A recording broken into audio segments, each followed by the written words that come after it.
वही दूसरी ओर चुड़ैल महाराज को मारने की साजिश में उनके पास पहुंच जाती है। पिताजी, आज आप पूरा दिन हमारे साथ रहेंगे। राजकुमारी की ये बात सुन महाराज बोले, अरे क्यों नहीं बेटा, हमारी पूरी उम्र आपकी ही है। चलो, आज हम मेरी मनपसंद जगह पर जाएंगे, ठीक है? आप अपनी आंखें बंद रखना। ये बोल चुड़ैल महाराज को उसी गुप्त बगीचे में ले जाती है जहाँ बरसों पहले उसे कैद किया था। मन ही मन बदला पूरा होने के सपने में वो महाराज को बगीचे में ले आती है। अपनी आंखें खोलो पिताजी। आंखें खोलते ही महाराज बोले, अरे वाह, क्या सुंदर दृश्य है बेटा। पर यह कौन सी जगह है? हमारे महल में तो पहले कभी नहीं देखी। अब चुड़ैल ने अपना असली रूप धारण कर दिया और बोली, कैसे याद होगी राजा जी, यही तो आपके दादा ने मुझे बड़ी बेरहमी से कैद कर दिया था। कौन हो तुम और हमारी बेटी कहाँ है? अरे इतनी भी क्या जल्दी है राजा जी, बरसों से इस दिन का मैं इंतजार कर रही हूँ और इसमें सबसे ज्यादा तुम्हारी बेटी राजकुमारी हीरावती ने मुझे मदद की है। भले गलती से ही सही, पर उसने मुझे आजाद कर मेरा काम आसान कर दिया। अब मैं तुम्हारे आंखों के सामने पहले तुम्हारी राजकुमारी और फिर इसके बाद तुम्हारी बलि चढ़ाऊंगी और जिंदगी भर अमर हो जाऊंगी। अब मैं तुम्हारे पूरे परिवार और रावणपुर का अंत कर दूंगी, फिर तो मेरा कोई भी कुछ नहीं बिगाड़ पाएगा। अरे नहीं नहीं, ऐसा नहीं करो, हमारी बच्ची को छोड़ दो।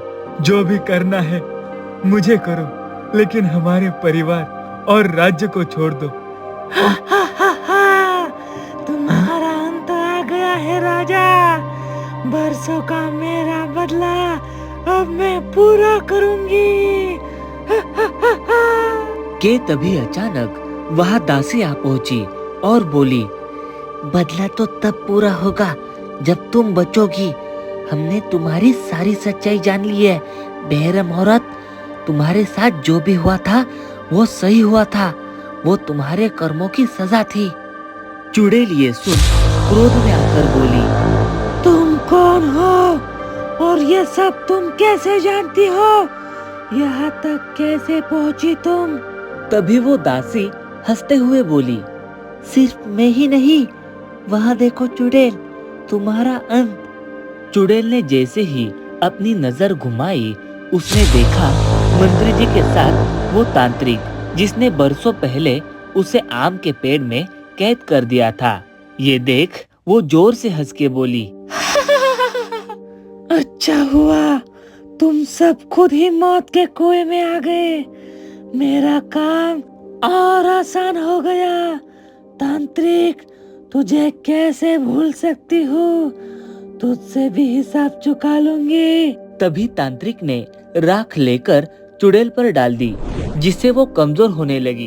तभी महाराज बोले, अरे ये सब क्या हो रहा है, हमारी बेटी कहाँ है? और इतना बोल वो बेहोश हो जाते हैं। तभी वो दासी महाराज को सुरक्षित जगह पर बैठा देती है।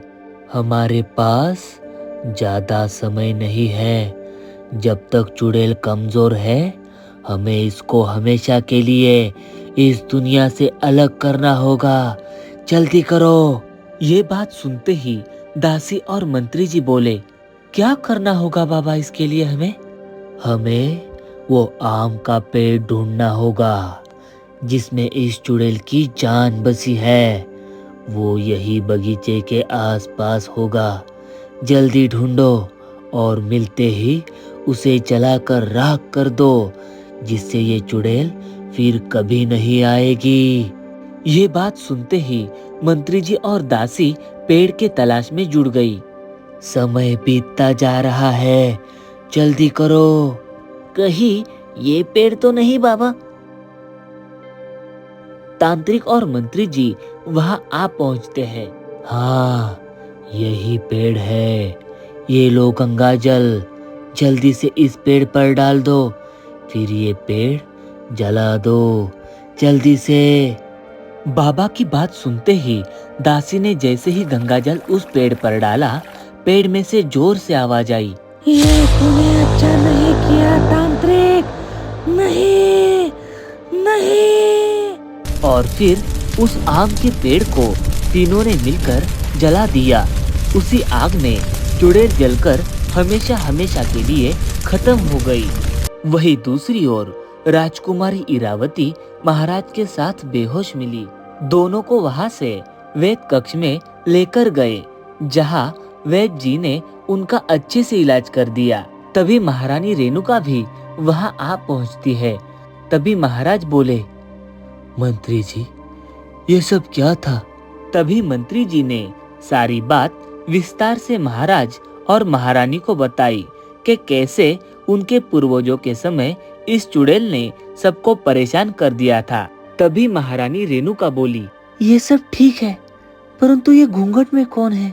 जैसे ही उस दासी ने अपना घूंघट उठाया, सब लोग चौंक गए। राजकुमार को देख महारानी उनके गले लग गई और रोने लगी। पर बेटा, ये सब क्या है? जंगल में शिकार करते समय मेरी मुलाकात तांत्रिक बाबा से हुई, जिसने मेरी सारी बात सुनी। और फिर क्या, मैं उनको महल में लेके आया। ये सारी बात सुन महाराज की आंखों में पानी आ गया। उन्होंने खुशी से राजकुमार अशोक को गले लगा लिया।